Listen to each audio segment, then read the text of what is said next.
পিরোজপুরের স্বরূপকাঠি থেকে বিভিন্ন ফলজ গাছের চারা নিয়ে মেহেন্দিগঞ্জে যাওয়ার পথে ডাকাতির শিকার হয়েছে আমেনা পরিবহন নামে একটি ট্রলার।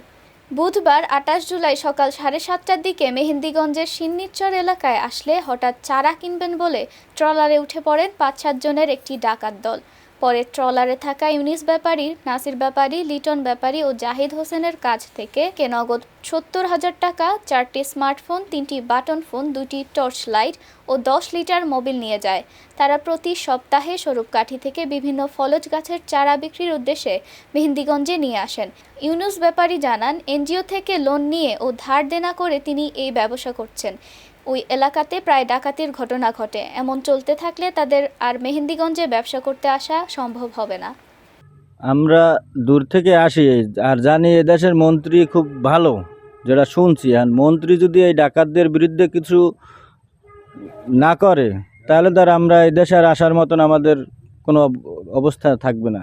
এই যে আমরা মেহেন্দিগঞ্জ পাতালাটায় যে আসতে আসি আমরা, এই যে বোর্ডটা আমাকে ভাড়া নেওয়া, টাকা পয়সা ধার করে মানুষের কাছ দিয়া, এনজিও থেকে লোন লইয়া, এইগুলো করে আমরা এই মেহেন্দিগঞ্জ আপনাদের এখানে আসি আপনাদের লেগে চারা পাতা লইয়া। এখন এরকম যদি ডাকাইতে আমাকে এগোতে থাকে তাহলে তো আমাদের আসা সম্ভব হবে না।